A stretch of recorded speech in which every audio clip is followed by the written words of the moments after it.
The Yellow Fairy Book, edited by Andrew Lang.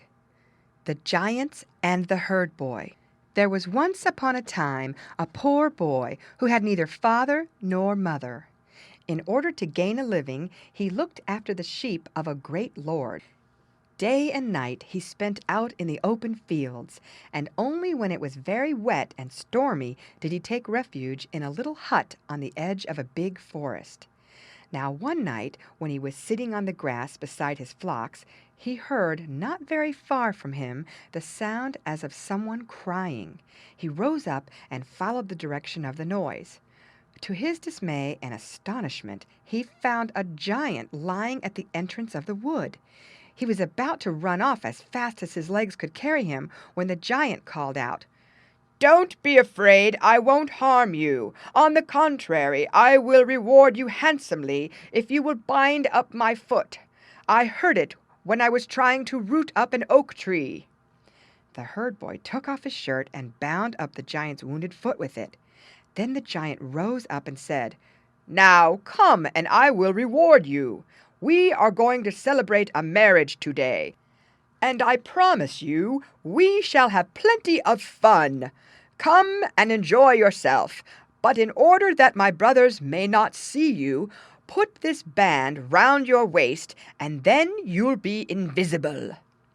With these words he handed the herd boy a belt, and walking on in front he led him to a fountain where hundreds of giants and giantesses were assembled preparing to hold a wedding.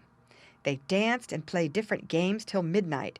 Then one of the giants tore up a plant by its roots, and all the giants and giantesses made themselves so thin that they disappeared into the earth through the hole made by the uprooting of the plant. The wounded giant remained behind to the last and called out, "Herd boy, where are you?" "Here I am, close to you," was the reply. "Touch me," said the giant, "so that you too may come with us underground." The herd boy did as he was told, and before he could have believed it possible, he found himself in a big hall, where even the walls were made of pure gold. Then, to his astonishment, he saw that the hall was furnished with the tables and chairs that belonged to his master. In a few minutes the company began to eat and drink. The banquet was a very gorgeous one, and the poor youth fell to and ate and drank lustily. When he had eaten and drunk as much as he could, he thought to himself, "Why shouldn't I put a loaf of bread in my pocket? I shall be glad of it tomorrow." So he seized a loaf when no one was looking and stowed it away under his tunic. No sooner had he done so than the wounded giant limped up to him and whispered softly, "Herd boy, where are you?" "Here I am," replied the youth. "Then hold on to me," said the giant, "so that I may lead you up above again." So the herd boy held on to the giant, and in a few moments he found himself on the earth once more, but the giant had vanished. The herd boy returned to his sheep and took off the invisible belt which he hid carefully in his bag. The next morning the lad felt hungry, and thought he would cut off a piece of the loaf he had carried away from the giant's wedding feast and eat it. But although he tried with all his might, he couldn't cut off the smallest piece. Then in despair he bit the loaf, and what was his astonishment when a piece of gold fell out of his mouth and rolled at his feet. He bit the bread a second and third time, and each time a piece of gold fell out of his mouth, but the bread remained untouched. The herd boy was very much delighted over his stroke of good fortune, and hiding the magic loaf in his bag, he hurried off to the nearest village to buy himself something to eat, and then returned to his sheep. Now the lord whose sheep the herd boy looked after had a very lovely daughter, who always smiled and nodded to the youth when she walked with her father in his fields. For a long time the herd boy had made up his mind to prepare a surprise for this beautiful creature on her birthday. So when the day approached, he put on his invisible belt, took a sack of gold pieces with him, and slipping into her room in the middle of the night, he placed the bag of gold beside her bed and returned to his sheep. The girl's joy was great, and so was her parents' next day when they found the sack full of gold pieces.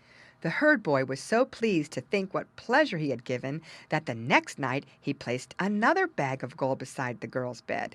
And this he continued to do for 7 nights, and the girl and her parents made up their minds that it must be a good fairy who brought the gold every night.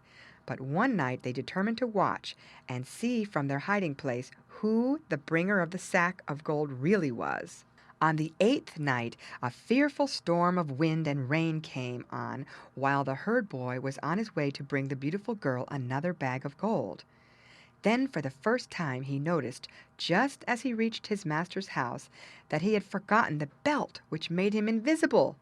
He didn't like the idea of going back to his hut in the wind and wet, so he just stepped as he was into the girl's room, laid the sack of gold beside her, and was turning to leave the room when his master confronted him and said, "You young rogue! So you were going to steal the gold that a good fairy brings every night, were you?" The herd boy was so taken aback by his words that he stood trembling before him and did not dare to explain his presence. Then his master spoke. "As you have hitherto always behaved well in my service, I will not send you to prison, but leave your place instantly and never let me see your face again." So the herd boy went back to his hut, and taking his loaf and belt with him, he went to the nearest town. There he bought himself some fine clothes and a beautiful coach with 4 horses, hired 2 servants, and drove back to his master. You may imagine how astonished he was to see his herd boy returning to him in this manner. Then the youth told him of the piece of good luck that had befallen him, and asked him for the hand of his beautiful daughter. This was readily granted, and the 2 lived in peace and happiness to the end of their lives. The end. Read by Lorraine Montgomery for Lit2Go on the web at fcit.usf.edu.